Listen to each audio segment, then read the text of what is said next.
The Wise Guys TCG gear. Make sure you get yourself some. We have a giveaway coming soon. Let's get into the video. So guys, basically in this tech time, in this last little bit, as well as a little bit of a last little bit of combo rundown, I wanted to talk about how everybody's net decking everybody, and this is how you can kind of tell. Everybody pretty much plays 2 ostrich, 1 toucan, and 1 gold sark, and while I completely understand the logic behind playing 2 of that, or at least playing 6 of the starter names, Eaglin and Robina, and then 1 of each of the names at least with toucan and stritch, I definitely think with the card that I'm about to mention, that'll definitely change, or you could just keep net decking, but that's just me. I really feel like the ratio thing isn't quite solved yet. As easy as it is to build this deck, I definitely think the deck is nowhere near perfected. As far as touching on the card, I wanted to talk about a card that I think will help perfect it, and that card is Set Rotation. Set Rotation says set 2 field spells with different names from your deck onto the field, 1 on your side and 1 on your opponent's side, and while either one of those cards remains set on the field, neither player can activate or set other field spells. Now obviously guys, I'm using this because of Magnificent Map. Magnificent Map is an insanely powerful card that is necessary for this deck. However, you need another field spell, obviously, with Set Rotation being in your deck, and this is where I wanted to talk about some of those cards, because I feel that Set Rotation is damn near mandatory if you're playing Floowandereeze. Let me explain why. With Mound of the Bound Creator, you definitely have protection because Impen is a 10. That could be a thing if they turn it over and then they still try to handle it, or they don't have it. Bottom line, if you don't have another field spell over the top of it, that could be a big pain in the ass where your opponent would have to at least leave it down.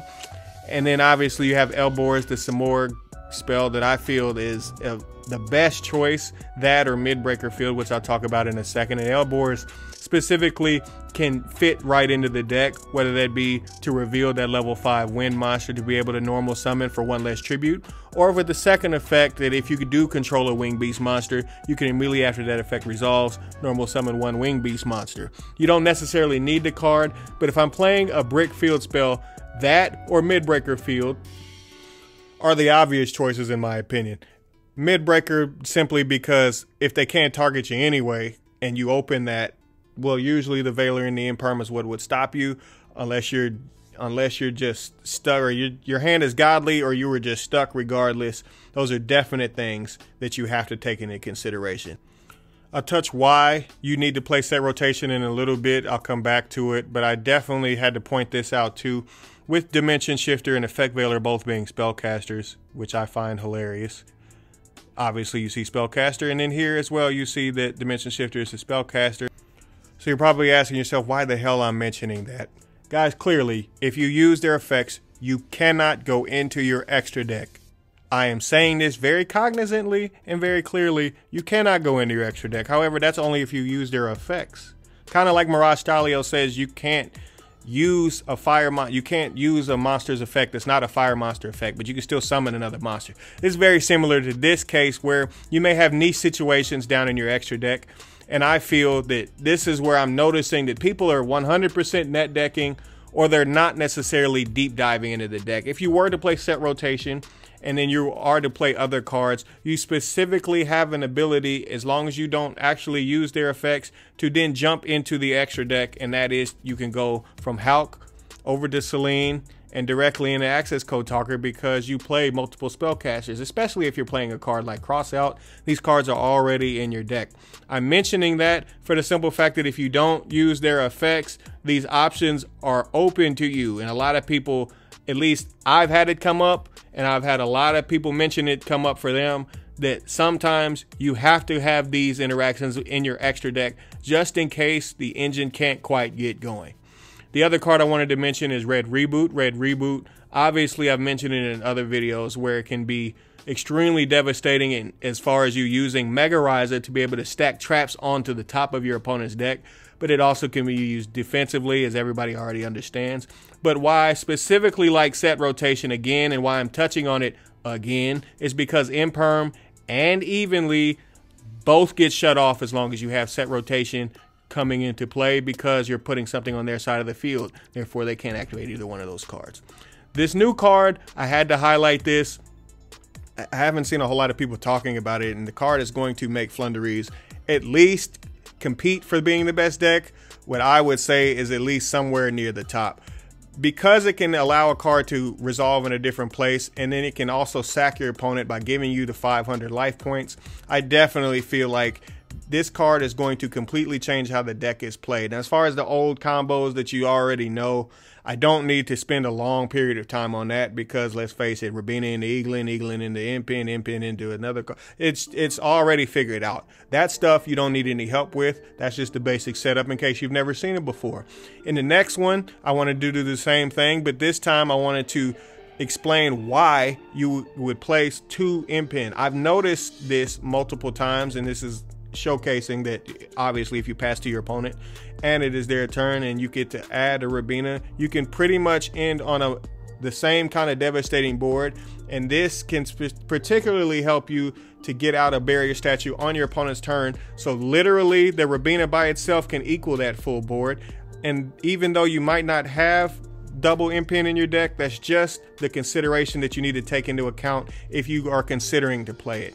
As far as the standard combos, again, this is the standard that everybody already knows, where you just normal summon a statue after the Impin and then you go off on your opponent's turn.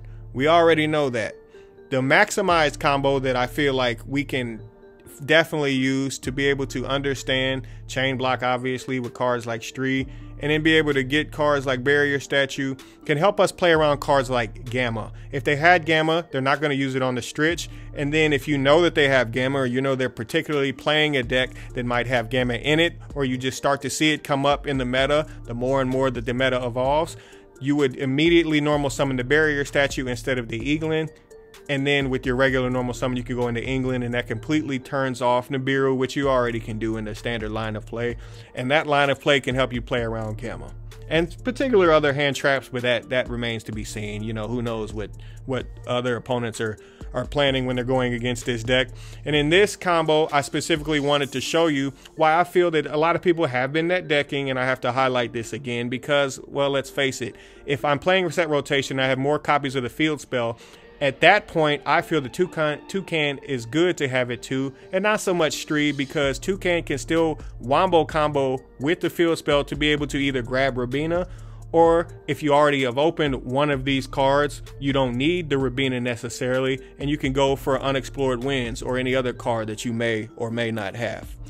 Definitely a thing that I feel that we all have to take into consideration when we're deck building this deck, as well as how you should do any deck. Don't just necessarily follow what everybody else is doing, but these specific scenarios, everything that has a highlighted 1 over it, can particularly get you to where you need to go. So I definitely think everybody needs to revisit Toucan only being at 1.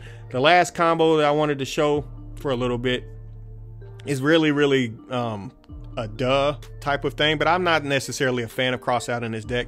And even in this line of play, if I activate Servant, and then like some people think that you can chain the cross out to that and all the kind of stuff. I feel like if I'm gonna have cross out, I'm gonna have it there for Ash, but I don't necessarily like cross out because I'm gonna chain block it most of the time anyway. But sometimes if you can't, if your deck isn't letting you open up that well, then this combo definitely will come up, and that is Nadir Servant, dump the Omen to then banish a card that you don't need by activating the cross out, putting a card like Stree into the banish pile. Now, obviously, you can't add it back to your hand, but you can chain block, and then from there, the rest is pretty much how we already know the deck to be played, and that is a Dogmatica setup that is really devastating.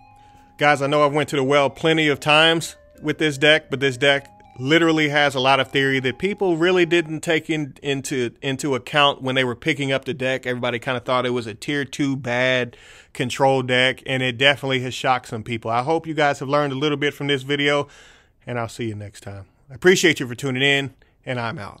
Pegasus out. YG baby. Sayonara.